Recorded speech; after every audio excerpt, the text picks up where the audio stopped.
먼저 이 자리를 빌어서 법사위 예결소위위원장으로서 다시 한번 말씀드립니다. 대법원과 법제처, 헌법재판소, 공수처 예산은 합의 처리했고요. 이 없음을 확인하고 의결했고요. 감사원과 이 법무부, 특히 검찰청 관련된 예산도 대부분 다 합의 처리했지만 업무 추진비와 특활비, 특경비에 한해서만 합의 처리하지 않았다는 점 다시 한번 국민 여러분께 안내 말씀드리겠습니다. 검찰청법 제5조, 검찰 근무규칙 제4조에 의해서 이 파견할 경우에 한 달 이상의 파견의 경우 장관의 승인을 받도록 되었습니다. 장관께서 방금 또 질의 과정에서 다 직무대리에 대해서 승인하셨다고 답변하셨습니다. 예. 맞습니까? 네. 그러면 한 달 이상 직무대리로 소속 검찰청 외 타 청에서 지검 또는 지청에서 근무하는 검사들의 현황에 대해서 말씀해 주실 수 있을까요? 그 규모는 몇 명 정도 됩니까? 제가 지금 총 숫자는 정확하게 말씀드립니다. 너무 많이 파견돼 있죠 지금. 그럴 거면 그냥 인사권 행사하시지 그러셨어요. 법무부 장관은 이 법무행정에 대한 인사권 다 있으시잖아요. 제가 와서 불필요한 파견 인력 줄이라고 지시를 해서 지금 여러 가지로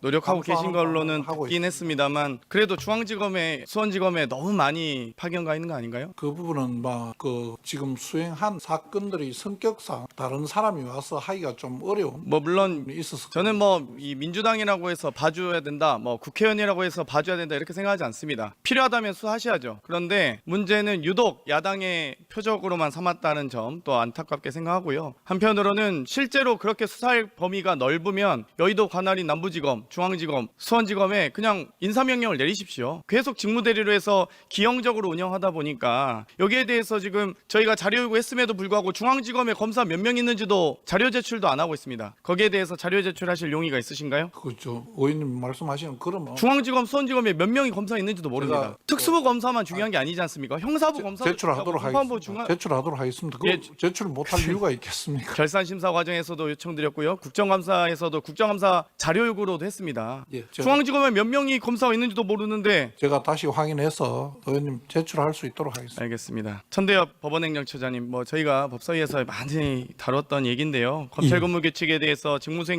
직무수행상 필요하고 또한 부득이한 경우에 한하여 그 관할에 속하는 검찰청 검사의 상호간 또 일반 공무원 상호간 직무를 대리할 수 있다는 규정 알고 계시죠? 예. 그래서 퇴정 요구했던 거 아닙니까? 정승환 검사에 대해서 해당 국관이? 말씀드린 것처럼 그런 경위는 뉴스를 통해서 그래서 받았습니다. 이 직무대리를 과도하게 지금 수십 건 행사하는 거 제가 다 여기서 일일이 검명하진 않겠습니다만 과도하게 행사하는 것에 대해서 법관이 퇴정 명령을 내렸고 거기에 항의해서 검사들이 전체가 퇴장했다면 그건 법정 모독에 해당하지 않나요? 예, 조금 전에 김영희 위원님 질의에도 제가 말씀드렸습니다만은 앞으로 이제 공판검사 제도가 전문화되면은 사실은 이제 저희들이 목격할 수 없는 장면이 되지 않을까. 지금도 공판검사 전문화돼 있잖아요. 예, 돼 있긴 그래서 합니다. 예, 공판부 검사, 형사부 검사, 특수부 검사 다 정해져 있잖아요. 예, 근데 저희들- 그거를 공판부 검사가 없었던 것처럼 이해하시면 안 되죠. 예, 저희들도 그렇지 그렇게 않습니까? 바라고 있습니다. 예, 기재부 차관님. 자, 그래서 도대체 특활비 72억에서 80억으로 증액한 사유가 뭡니까? 저는 아무리 살펴봐도 제가 결산심사 과정에서도 특활비, 특경비, 업추비, 국내 여비, 출장비에 대해서 요청을 했습니다. 그런데 그 근거가 없어서 결산 심사를 못했습니다. 그러면서 부대의견으로 이 심사 의결을 했고요. 국정감사 과정에서도 여러 차례 요청을 했습니다. 그런데 그 근거가 없었습니다. 그런데 어떤 근거로 특경비도 575억에서 593억 이렇게 18억이나 증가했는지 이 법무부 전체 예산입니다. 특활비도 왜 8억이나 72억에서 80억으로 상향 조치했는지 결산도 없는데 결산 심사 다 받으신 거 아니잖아요. 그러면 최소한 지출 증빙이라든지 이 정산 영수증이라도 다 확인은 하셨나요? 아니요, 어제 말씀드린 바와 같이 특활비라는 것 자체가 기밀을 요하는 활동과 그러니까 그 관련된 기밀은 부분이라서 최소 어느 부분에 마약 수사에 특활비 80억 중에 작년 72억 중에 얼마 썼습니까? 특경비 507억 중에서 마약 수사 어떻게 했습니까? 법무부 90억 빼고잖아요. 검찰청과 관련된 특경비 507억이고 법무부 관련된 특경비는 제가 다 살렸습니다. 원안대로 다 통과시켰습니다. 그런데 마약 수사 몇 %인지 아세요?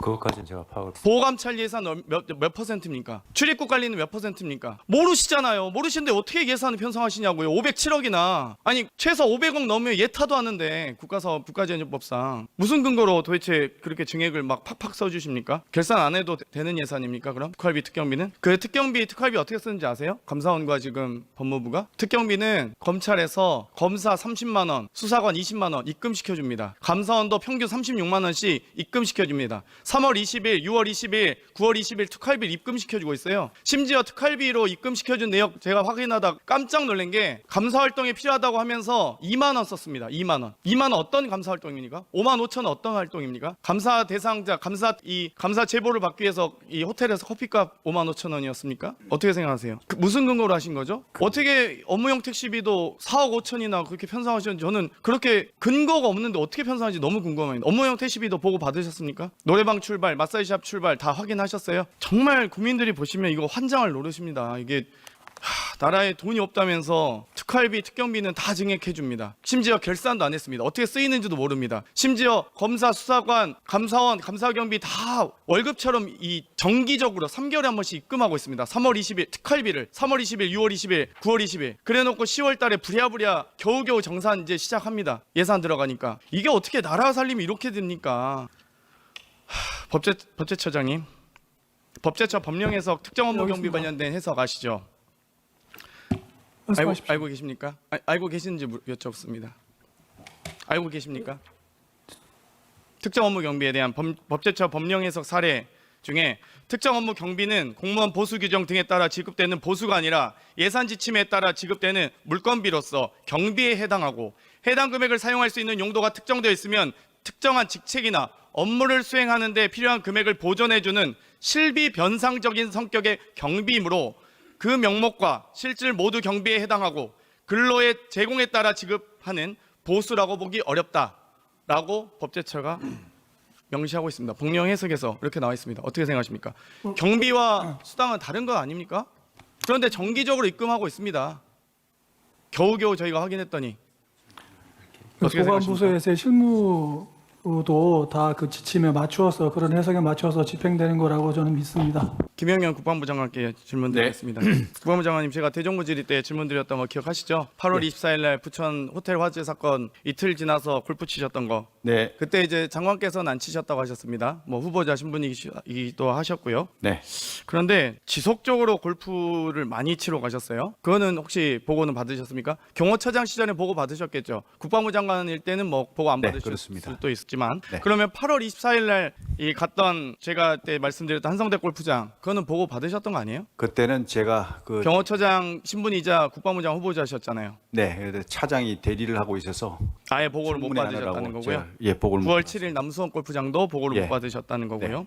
그런데 참 이 대통령께서 일정을 어떻게 잡는지 모르겠습니다. 경호처 김영현 국방부 장관님, 저희 그 당시 법사위 군사법원 국정감사 중에 잠시 정회하는 등 안보 상황이 매우 위급하다고 장관께서 말씀하셔서 저희가 또 정회됐고 또 미리 또 퇴장도 할 수 있게끔 하지 않았습니까? 네. 그런데 이 다음 날 대통령께서 버젓이 골프 치세요. 저희는 막 진짜 큰일이 났나 보다. 물론 이제 더 엄중한 안보 상황이 있었겠죠. 그래서 전 장관께도 충분히 시간을 저희가 빼드리고 퇴장하시도록 했는데 대통령께서 여유 있게 느긋하게 골프 치러 가신다니까요. 장관은 막 열심히 일하고 있는데 대통령이 군 통수권자 아닙니까? 그렇지 않습니까? 네, 맞습니다. 장관께서는 10월 10일 토요일 날 출근하셨습니까? 10월 10일이 제가 정확히 기억을 못 하겠습니다. 무슨 날이? 토요일이었습니다. 오물풍선 그때 11일 금요일 날 저희 군사법원 국정감사하고 다음 날입니다. 오물풍선하고 무인기 때문에 난리 났었던 날이잖아요. 그 다음 날입니다. 아마 업무를 했을 겁니다. 네. 그래서 그때 합참 총장들, 그러니까 합참 의장이나 참모총장님들도 다 시간 저희가 배려했던 거잖아요. 네. 근데 저희가 황당합니다. 이런 경우 보면 차라리 걸리지나 말던가요. 조지호 경찰청장님, 태릉 골프장 이동할 때 노원경찰서에 교통신호체계 조정하라고 하셨나요 혹시? 대통령 동선에 대해서 대통령이 이동하는 구역간에 대해서는 경찰청장도 아시잖아요. 저한테는 보고되지 않습니다. 그러면 그냥 서울경찰청장 서울경찰청장 예. 관할로 다 됩니까? 예. 그러면은 그 부분에 대해서 청장께서는 모르시고 이 서울시경청장만 안다고요? 그 제가 본청장은 보고도 안 받나요? 그건 내용을? 본청장한테 보고되는 사안이 아니고 중요한 경우 행사는 제가 보고를 받습니다. 예를 들어서 자, 그러면 시경청장이 보고 받는다 할지라도 지금 대통령 퇴진 요구하는 집회에 대해서는 시민 불편이라고 해서 어제 예결위 회의장에서 말씀하셨죠. 시민 불편을 도외시할 수 없어서 해산을 명령했다고. 맞습니까? 시민 불편 중요하잖아요. 그런데 대통령 골프 치러 갈 때 유발되는 교통 체증, 원릉 IC부터 태릉 입구역, 화랑대역 차량이 가장 많은 구간인데 하는데 여기 동부간선도로 다 막혀요. 강변북로까지. 그럼 시민 불편한 거 아닙니까? 지금 그 교통으로 경호 기동하는 거는 완전 통제하고 하지 않습니다. 자연스럽게 차량을 같이 흘려보냅니다. 그래도 차량 통제하잖아요. 교통신호 체계 다 하고요. 그거 지금 시민들이 자꾸 이 영상 찍어서 제보도 하고 있습니다. 예전에 특히 아크로비스타 사실 때 용산까지 오실 때 그 차량 통제 때문에 얼마나 8시부터 9시까지 그 구간을 아예 이용하지도 않았어요. 시민들이. 이거 다 점거 끝나면 다 공개될 사안 아닙니까? 지금 아직 다 쉬쉬하고 있겠죠. 무서우니까 압수수색 받을까 봐. 법원행정처장님 질문 하나 드리고 싶습니다. 예. 과거에 윤석열 검사가 이명박 대통령에게 기소했던 사건 아시죠? 예. 대선 경선 직후부터 공무원이 될 자로 해석해서 기소해서 유죄해놨던 사건입니다. 기억하십니까? 예. 김선한 전 의원으로부터 비례대표 공천준 사건, 이팔성 우리금융회장으로부터 뇌물수수하고 또 인사권에 개입한 부분 예. 판결 기억은 하실 겁니다. 언론 예. 통해서도 보더라도. 예. 그러면 이 당시 대법원이 이명박 전 대통령에 대해서 공무원에 준해서 해석한 이유가 무엇입니까? 위원님 잘 아시다시피 이제 당선되기 이전에 신분에 있다더라도 당선이나 선출될 상당한 개연성이 인정이 되면은 그러면은 공모 사전수뢰죄 주체인 공무원이 될 자로 법원은 해석하고 있습니다. 그것은 이제 개별적인 사건에 있어서 그 당시의 전체적인 어떤 맥락이나 정황이나 증거 등을 종합해서 하는 판단입니다. 이명박 사건에 있어서도 마찬가지로 그와 같은 여러 가지 정황 등이 그에 부합했기 때문에 대법원에서도 유죄로 인정한 것 같습니다. 맞습니다. 그런데 이 국회 입법부의 교섭단체 또 원내 1, 2당의 경선을 통과한 대통령 후보의 경우는 대통령이 될 가능성이 매우 높다고 생각할 수 있겠죠. 심지어 대통령이 당선된 자의 경우는 공무원이 거의 되기 확실한 자 아니겠습니까? 그럼 사실상 공무원의 준하는 법 적용을 해야 되는 거 아닙니까? 예, 좋은 일 공직선거법 위반 혐의나 정치자금법 위반 혐의나 모두 다 적용돼야 되는 거 아닙니까? 예, 좋은 일 그러면 말씀하십시오. 예, 말씀드린 것처럼 맥락에 따라서 또 정황에 따라서 증거에 따라서 판단할 개별적인 사안에 관한 부분이기 때문에 그 부분에 대해서는 구체적으로 말씀드리기는 적절치는 않은 것 같습니다. 윤석열 대통령이 당선인 시절 2022년 5월 9일에 공관위가 자료 갖고 왔던데 김영선이 공천 주라. 그리고 5월 10일에 공천 발표가 났습니다. 대통령 임기 시작과 동시에 됐고요. 뭐 그것과 관계없이 당선인 신분입니다. 경선 직후도 아니고 당선인 시절에 대통령이 곧 될 자가 이렇게 공천에 관여한 공직선거법 위반 혐의나 여론조사와 관련돼서 뭐 이미 이제 김건희 여사에게 500만 원씩 받았다. 500만 원이 교통비로 받을 돈은 아니잖아요. 통상적으로 법원에서 판결할 때 500만 원 교통비로 판시하십니까? 마찬가지로 제가 이제 개별적인 사안에 대해서는 말씀드리기 적절치 않은 것 같습니다. 제가 일상적으로 판결하실 때 500만 원을 교통비로 판결하십니까? 500만 원 교통비로 판결하지 않습니다. 제가 거기는 답변하는 것은 적절치 않은 것 같습니다. 미국에서